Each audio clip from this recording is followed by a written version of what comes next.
Hello students, so today we are here to perform an experiment of class 10, that is experiment number 1, identification of chemical reaction. Since we have only covered the theory part, so let's have a look to the practical part to visualize your knowledge and to enhance your knowledge. The first experiment according to CBSE curriculum is identification of reactions. There are so many types of reaction which we had already covered in theory part, that is combination, decomposition, displacement and double displacement. Now today we are here to just visualize those reactions by some examples. So let's perform this experiment. The very first reaction is combination reaction. Combination reaction are those type of reaction in which two or more than two materials combine together to form a single product. So how we can conclude to this point? This is after the experiment. Since we are reading science, so every time we need some experiment. So let's have a look. Here for combination we have taken magnesium. Students, see, this is the magnesium ribbon which I had already cleaned with the help of the rough paper. Okay, now we are just holding this magnesium ribbon in anything you can hold it. So I am just holding it in the test tube holder and I am going to heat this. Don't become confused or because it takes time. So it will take time to burn. So no need to be hurry. Here I have used the candle. The reason behind it is if you are not having the burner, right? If you are not having the spirit lamp, then what can you do? And you don't have to stop your practical. You can perform this experiment with the help of candles also. So we are heating this magnesium ribbon.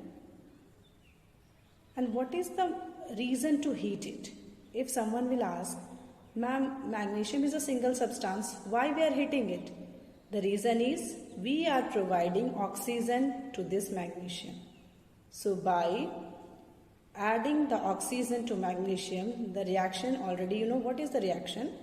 The reaction is formation of magnesium oxide. Already you know the reaction that Mg plus O2 that gives MgO, magnesium oxide. So when magnesium combines with the oxygen, it forms a single product, correct? So we are here to have the magnesium. So you can see here how this magnesium is burning.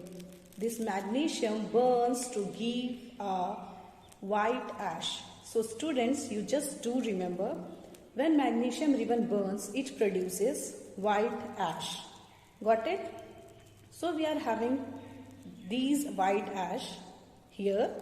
Okay, and this is different from burning of the paper. You can assume here this is different from burning of a paper. Now you can see this. This is actually what?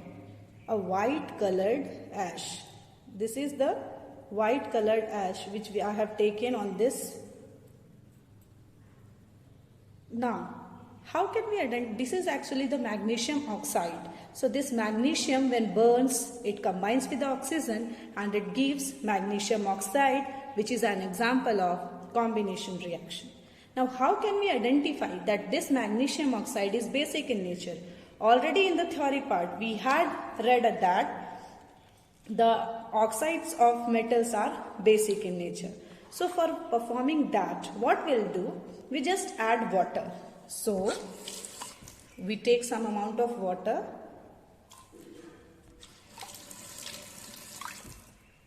We take water here and what will happen? We just add 1 or 2 drops of water in this magnesium oxide ash, and what will you observe?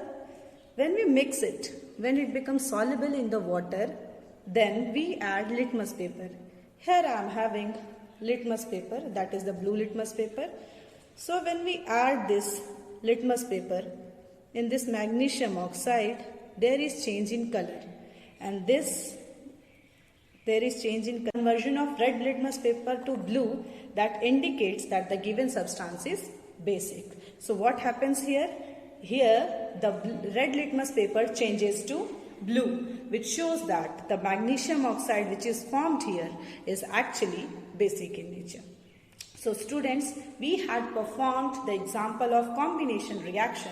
Here we talk about the reaction of magnesium with oxygen that forms the magnesium oxide.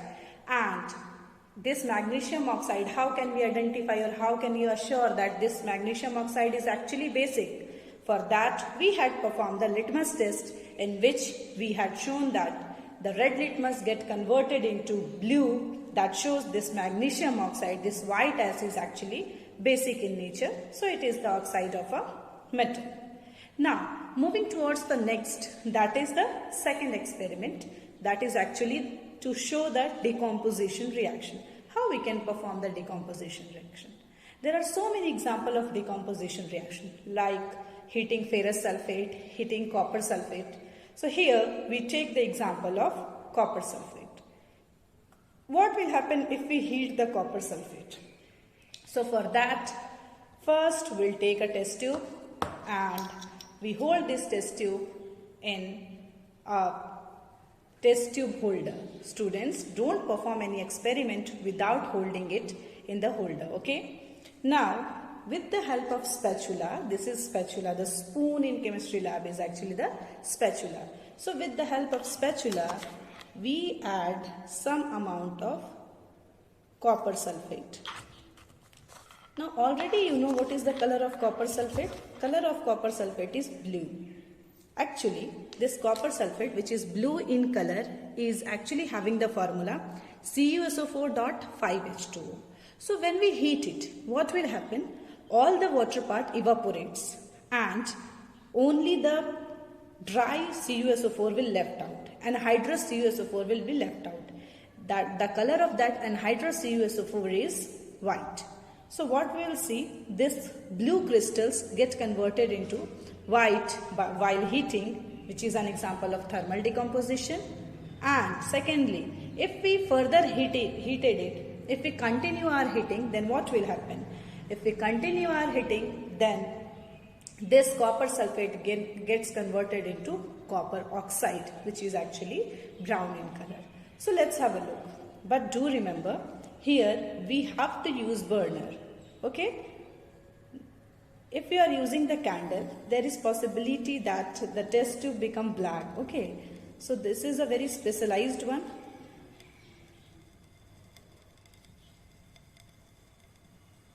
While heating it, you have to do remember that these don't ever keep this test tube like this. Okay, we have to slant it.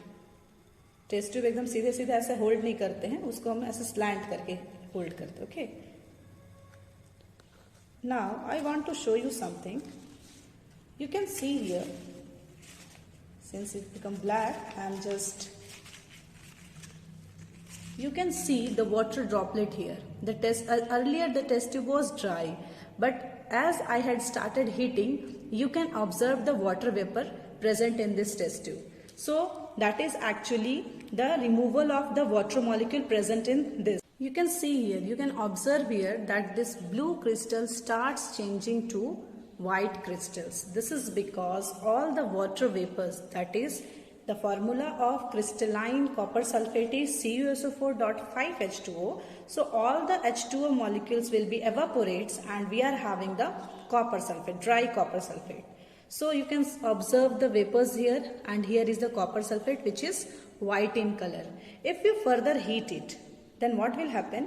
This CuSO4 will decompose to copper oxide which is brown in color. So let's continue our heating and let's wait for the copper oxide. Now with the continuation of heating, we can observe some appearance of brown crystals.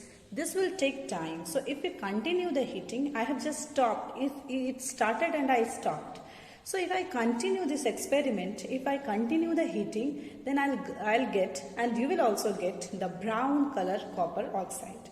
Okay, so this is our second experiment, that is identification of the decomposition reaction. So decomposition reaction is what? Decomposition reaction is actually the reaction in which one single compound breaks into two or more than two products while we are supplying some amount of energy, some types of energy. For example, if we are supplying the heat energy, here light energy, or the catalytic energy, any type of energy. So here we have taken the example of thermal decomposition, that is decomposition with the help of heat. So when we heat copper sulfate, that is CuSO4.5H2O, first it gets converted into the CuSO4 and the water molecule gets removed out. After that, when we continue our heating, then definitely what will happen? That white colored compound, anhydrous copper sulfate, that is white in color, get converted into the brown powder of copper oxide. So let's have a look on the third experiment, that is displacement. So what is displacement reaction? Displacement reaction is actually that reaction in which more reactive metal displaces the less reactive metal from its metal salt. Here we are going to take the metal iron and metal salt copper sulfate. Now we know the reaction that Fe plus CuSO4 will give FeSO4 plus Cu. Now iron, being more reactive, displaces the copper from its salt and gives us iron sulfate. Now let's perform this experiment. How can we do that? So we have taken one test tube. We have to add copper sulfate with the help of spatula, and we had to make it aqueous. Students, do remember, in my theory class, I had already told you that displacement reaction can be performed in the aqueous solution of the metal salt. So we are going to make it aqueous. So let's dissolve this copper sulfate. When we dissolve this copper sulfate completely, then what will happen? You can observe the color of the solution. The color of the solution is what? Blue. Still some are remaining there, so we can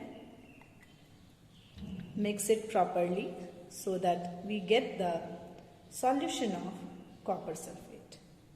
Here I want to advise you that you make another copper sulfate solution so that you can compare that after the reaction, what is the change in color.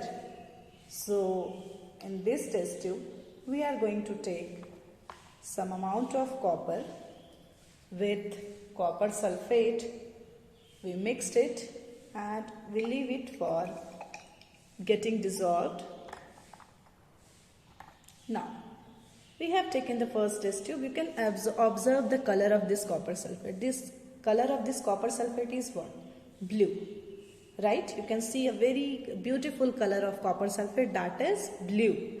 Now, what is our experiment? We have to react this copper sulfate with the iron. So, let's react that. We'll add iron filling. Okay? Means the powdered iron. So, I am adding the powdered iron in it.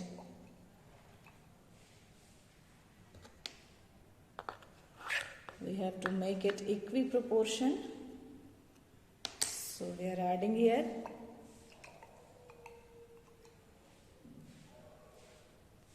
Since students already you know iron is solid and it takes time to dissolve, right? That's why we are just mixing it.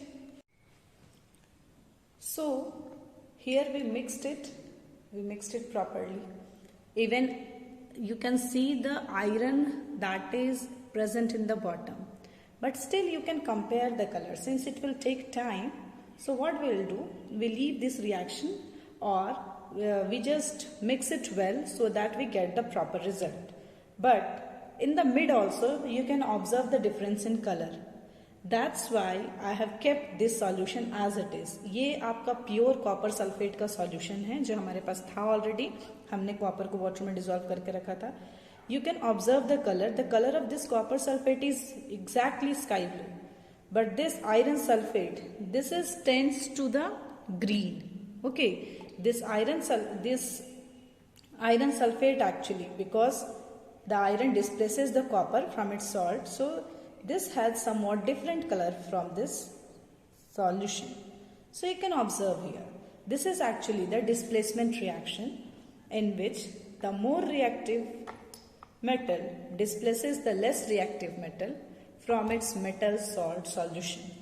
So here we can observe that how iron displaces the copper from its salt. Now the last type of reaction according to our practical syllabus is double displacement reaction, in which we have to perform a reaction which is the reaction of two metal salts. So let's perform that reaction. Here we are going to take the sodium sulfate and barium chloride. So again what we do, we just take the test tube, we add sodium sulfate here,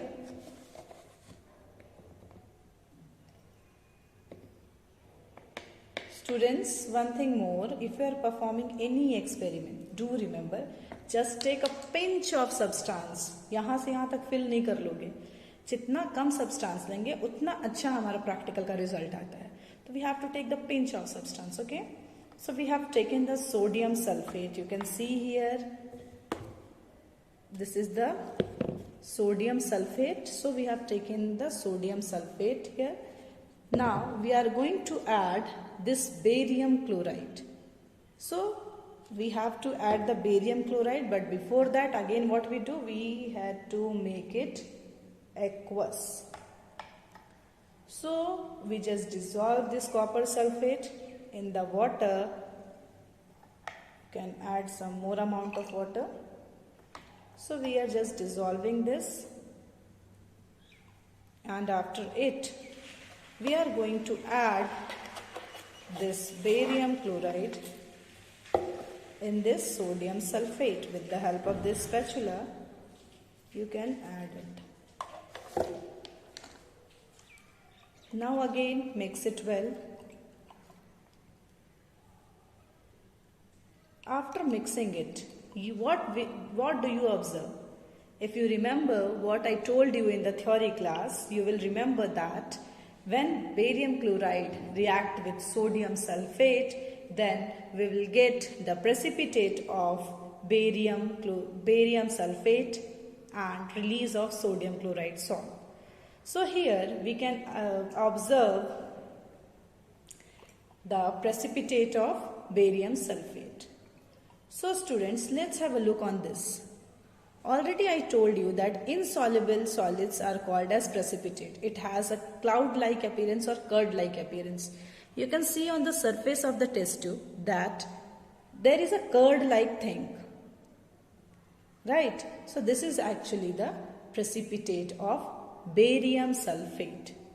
So today we had discussed all the experiments, all the experiment or activity of first experiment of your syllabus, that is identification of chemical reaction. In this reaction, first we identify the combination reaction with the help of magnesium ribbon and oxygen. So when we burn magnesium ribbon in the oxygen, we get this white ash, and this white ash is actually magnesium oxide. Since this magnesium oxide being basic in nature, it turns red litmus paper blue. You can easily observe that. So this is the first activity.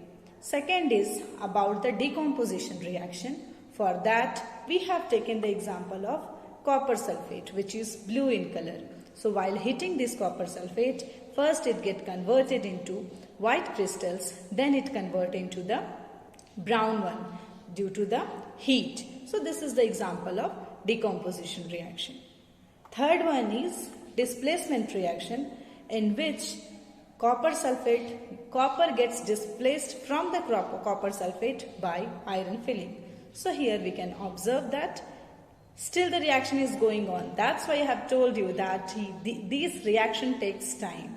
Okay, and the last experiment is about the double displacement reaction, in which you can see here there is formation of precipitate of barium sulfate. So this is the precipitate. So this is the 4 reaction which we had performed regarding the first experiment. Soon I'll give you the second experiment of class 10, that is the difference of acids and bases on certain criteria. Hope you all have understood it. If you are having any query, then you can ask in the comment box.